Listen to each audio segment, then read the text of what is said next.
So, punta na tayo sa detalye ng ating lecture. Actually, dito sa training namin, meron talaga kaming handouts. Okay? Hindi po yung makinig ka lang ng talk, okay? Kasi pagpasok dito, hindi mo lahat absorb yan. Pero kung meron handouts, talagang pwedeng basahin na rin sa bahay. Kaya natutuwa ako sa mga nag-request sa akin na Sir, pwede lang yung handouts gawing Tagalog, di ba? At natuwa ako kaya itong aming handouts dito mga kaibigan, dalawa ito, English at saka Tagalog. Okay? Kasi may paraan naman ako paano siya i-translate. Okay? At natuwa ko doon kasi habang gumagawa ko ng Tagalog, nakaka-form na naman yung librong Tagalog ngayon. Siyempre yung librong Tagalog ngayon, meron na kayong handouts. Okay? So, kasi nakita ko na effective pala yung Tagalog. Ano? So, lalo sa mga Pilipino na gusto matuto. Kasi karamihan sa Pilipinas, hindi alam ang sekreto ng pagyaman talaga. Hindi talaga alam. Kaya ang natuto talaga sa pagyaman yung bansa na nagsasalita ng English. Kaya maraming millionaires sa Amerika, di ba? Marami doon nasulat, napakaraming mga mayayaman. Kasi karamihan sa mga libro, karamihan sa mga success books in English eh. So, buti na lang ngayon na nagka-translate. Okay! Pag-usapan natin ang preparation before approaching prospects. Kailangan meron ka tinatawag na strategic plan and mindset. You must develop a strategic plan and mindset. You must create a plan. There must be personal growth sa mismong sarili mo. Okay? Hindi pwedeng mag-work ka na mag-qualify kayo ikaw mismo. Hindi. Dapat yung ikaw mismo na-develop ka bago ka magtingin sa iba. Kasi ang makikita mo sa iba, alam mo naranasan mo na yun, nandiyan dapat ang ugali. Pag makita mo ang ugali niya, ayaw matuto, hindi tulad sa'yo, ay ikaw muna. Tanungin mo muna siya. Pero pag nakita mo na willing na siya matuto, then accept. Okay? So, then open mind. Mahalaga dito ang open mind. Kasi pag isang tao closed mind, huwag mo muna pasalihin. Kasi mawawala din yan. Pag na-hype na, mawawala din yan. Kailangan isang tao, hindi na-hype. Yan ang uso kasi, makikitaan ng pera, sige, join ka. Ayun lang, mawawala yan, mag-join yan. Pero mawawala yan. Gusto niyo ba yung ganon? Itong network marketing business, this is a long-term business. Long-term business, ito hindi mo niya mag-join ka, tapos para lang magkapera. Mag-join ka dito kasi gusto mong tumulong sa tao. Gusto mong tumulong na maraming tao ang makakaahon sa kahirapan. Yun ang gawin mo, papasok lang ang pera dito. Okay? Sa dapat ito, pinakwalify natin yung mag-join sa atin. Hindi pwedeng join lang na-join para magkapera. Wala yun, nawawala din yun. Kung gusto mo dito ng long-term na income na pataas na mataas, pumili ka ng mga tao mag-join. Hindi dahil sa pera niya. Dahil willing siyang matuto. Willing siyang magbago ang kanyang mindset. Okay? Alright. Next, understand your product and audience. Know your offering. Ano ba yung offer mo sa kanya? Again, dapat ang offer mo sa kanya, yung kailangan niya. Alamin mo kung anong produkto para sa kanya. At yun ang i-focus mo sa kanya. Remember, ang negosyo ito, naka-base tayo sa products. Hindi tayo naka-base sa recruitment.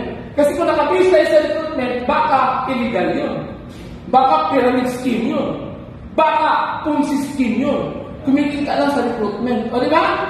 Na pagkatapos ma-recruit, pababayaan na. Dito pag may narinig tayo, suportahan natin ang trainings. Kaya dapat tuloy-tuloy ang trainings.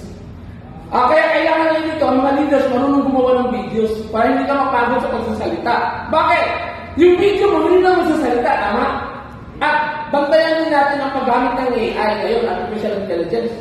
Kasi baka pag sa kagagamit natin ng Artificial Intelligence, malilimutan natin na ang business na ito ay isang relationship business. Na dapat hindi mawawala yung human touch. Kasi pag nawala ang human touch, ay pera-pera na lang. Okay?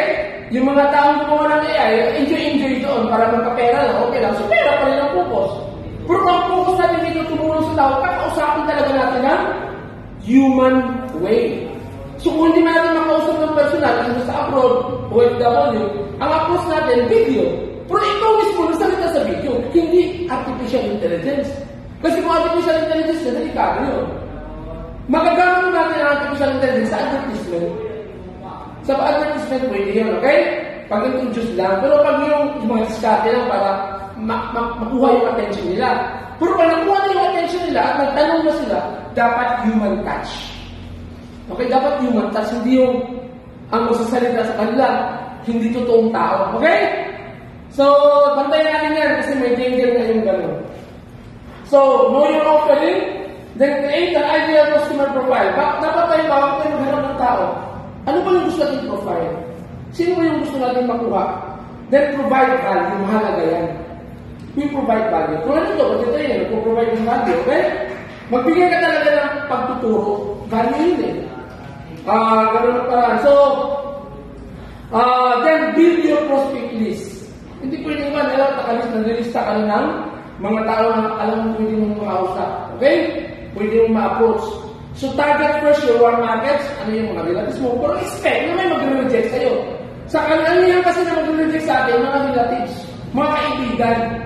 Yan ang warm market ng mga kilala mo na. Okay? Alright. Then, leverage referrals. Pwede ang approach mo, kung meron ka bang pinag-refer na gusto ang negosyo nito, na matulungan sa negosyo nito. Diba?